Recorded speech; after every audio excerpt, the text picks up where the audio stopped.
Welcome to Bharat দর্শন। আমি গৌরব। New Jalpaiguri থেকে 8টার সময় আমাদের গাড়ি ছেড়েছিল, আর এখানে এসে পৌঁছেছিলাম আমার 2টোর সময়। পুরো 6 ঘন্টার রাস্তা। 6 ঘন্টা লাগে না, আমরা আসলে সাইট সিন করতে করতে এসেছি। কী সাইট সিন করেছি আগের ভিডিওতে একটা দেখিয়েছি, আর বাকিগুলো থাকবে আজকের ভিডিওতে।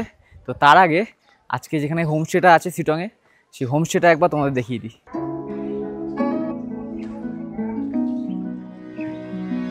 এটা হচ্ছে নাম হচ্ছে বিশেষ হোমস্টে। দেখা যাক উপরে উঠে কেমন হোমস্টে। ভিউটা তো বেশ ভালোই লাগছে। থাকার জায়গাটা দেখে সারাদিনের ক্লান্তি দূর হয়ে গেছিল। চারিদিকে এত সুন্দর সিনিক বিউটি, আর ফুলের চারাগাছ দিয়ে ডেকোরেশন করা এত সুন্দর হোমস্টে, তাও আবার এত কম টাকায়। সব কিছুই আপনাদের বলবো, কিন্তু তার আগে চলুন ঘরটা একবার দেখে নেওয়া যাক। এন্ট্রান্সটা দারুণভাবে সাজানো রয়েছে, রুমগুলো দেখতে হবে কেমন। ডেকোরেশন দেখেই সবাই ছবি তুলতে দাঁড়িয়ে পড়েছে। আমাদের রুমটা ছিল 4 বেডেড এবং বেশ বড় সাইজের।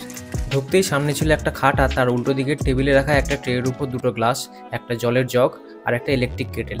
ব্যবহারের জন্য 2 জোড়া চপ্পল, আর ঘরের ভিতরের দিকে ছিল একটা ছোট আলমারি। বাথরুম ছিল বেশ পরিষ্কার, আর আমাদের বিছানায় রাখা ছিল 3টে বালিশ, 2টো কম্বল, তোয়ালে আর সাবান। ব্যালকনি থেকে ভিউটা কিন্তু বেশ ভালো আসছে, আর এই জায়গাটা বেশ আড্ডা মারার জন্য বা বসে চা খাওয়ার জন্য বেশ ভালো জায়গা বানিয়ে রেখে দিয়েছে। আর রুমটা বেশ বড়ই আছে, 4 জনের জন্য অসুবিধা নেই, কিন্তু 4 জনের একটা বাথরুম, এটা একটু অসুবিধা হতে পারে।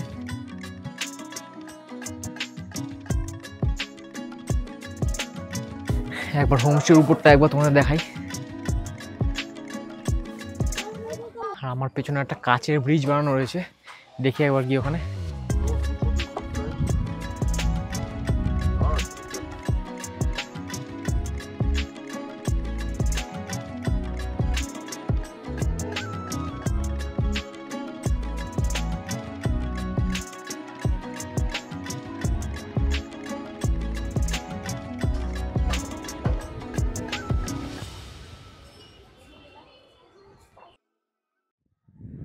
এরকম একটা হোমস্টেতে আমি প্রথমবার আসলাম, দারুণ লাগছে।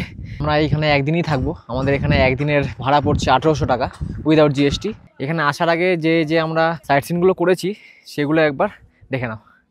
এখন আমরা যে জায়গাটা যাচ্ছি সেটা হচ্ছে শিটংয়ের Ahaldara view point.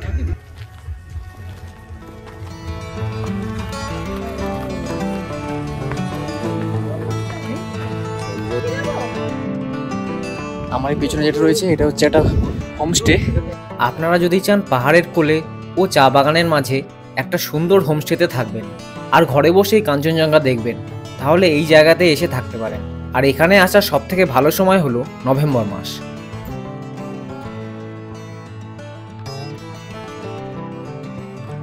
Ahaldara view পয়েন্টে এই ন্যাচারাল রবীন্দ্রনাথ টেগর ফেস হলো সামনের পাহাড়টার আকৃতি, যা দেখলে মনে হয় রবীন্দ্রনাথ ঠাকুর যেন খোলা আকাশের নিচে শুয়ে রয়েছেন। এখানে এখন বেশিরভাগটাই পুরো কুয়াশায় ঢাকা রয়েছে, নাহলে এখান থেকে ভালো সানসেট সানরাইজ দেখা যায়, কাঞ্চনজঙ্ঘাও দেখতে পাওয়া যায়। এখন কিছু দেখা যাচ্ছে না, পুরো কুয়াশায় ঢাকা পেছনে।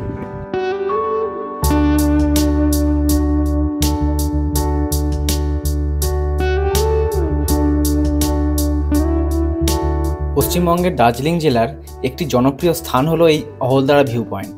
এটি তার প্রাকৃতিক সৌন্দর্য, মনোরম পরিবেশ এবং কাঞ্চনজঙ্ঘার অসাধারণ দৃশ্যের জন্য বিখ্যাত। এটি সমুদ্রপৃষ্ঠ থেকে প্রায় 7000 ফুট উচ্চতায় অবস্থিত। স্থানীয় ভাষায় অহলদারা শব্দটির মানে হলো আলো বা জ্যোতি। এই নামটি সম্ভবত এখান থেকে দেখা কাঞ্চনজঙ্ঘার চূড়ায় সূর্যের আলো পড়ার অপূর্ব দৃশ্যের কারণে দেওয়া হয়েছে। ভোরের সূর্যোদয়ের সময় এই দৃশ্য আরও মোহনীয় হয়ে ওঠে। চারপাশে সবুজ চা বাগান, পাইন গাছ এবং মেঘের আচ্ছাদন প্রকৃতিপ্রেমীদের জন্য এক স্বর্গীয় অভিজ্ঞতা তৈরি করে। আরও একদম এক্সট্রিম পয়েন্টের দিকে এগিয়ে চলেছি, দেখি কি দেখা যায় ওখানে গিয়ে। এর নিকটতম রেল স্টেশন হলো নিউ জলপাইগুড়ি, যা প্রায় 50 কিলোমিটার দূরে অবস্থিত। দার্জিলিংয়ের ভিড় থেকে দূরে থাকা এই স্থানটি শান্তিপ্রিয় পর্যটকদের জন্য আদর্শ। প্রাকৃতিক সৌন্দর্য এবং কাঞ্চনজঙ্ঘার দৃশ্য ফটোগ্রাফি ও ভিডিওগ্রাফির জন্য উপযুক্ত। অহলদারা ভিউ পয়েন্টে যাওয়া মানে প্রকৃতির কোলে এক অনন্য মুহূর্ত কাটানো।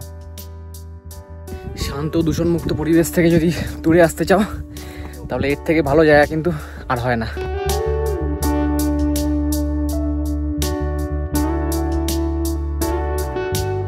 এত সুন্দর জায়গা থেকে কিন্তু চলে যেতে কারোর ইচ্ছা করে না, কিন্তু আমাকে যেতে হচ্ছে আমাদের নেক্সট সাইট সিনের পয়েন্টে। এই ভিউ পয়েন্টের সামনেই পার্কিং, বেশি দূর হেঁটে হেঁটে উঠতে হবে না, চাপ নেই।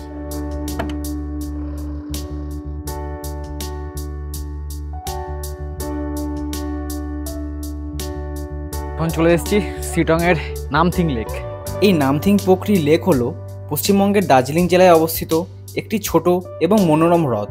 এটি তার প্রাকৃতিক সৌন্দর্য, শান্ত পরিবেশ এবং অজানা রহস্যের জন্য বিখ্যাত।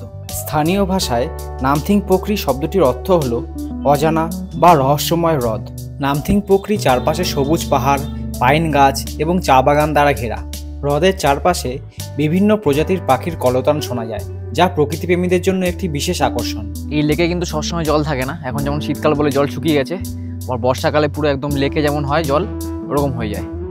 বর্ষাকালে হ্রদের চারপাশে মেঘের আচ্ছাদন এক রোম্যান্টিক পরিবেশ তৈরি করে। দার্জিলিং থেকে ট্যাক্সি বা জিপ ভাড়া করে 2 ঘন্টার মধ্যে এই নামথিং প্রকৃতিতে আসা যায়। প্রাকৃতিক সৌন্দর্য এবং হ্রদের দৃশ্য ফটোগ্রাফি ও ভিডিওগ্রাফির জন্য উপযুক্ত। এই জঙ্গলের মাঝখান দিয়ে হেঁটে চলেছি এই রাস্তাটা দিয়ে, চারপাশে লেকের চারপাশে ঘুরে দেখা যায় একদম।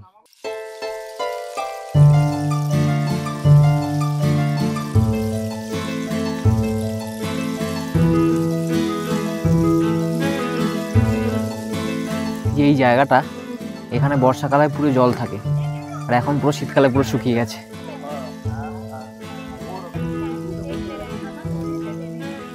বর্ষাকালে এখানে একবার আসতে হবে।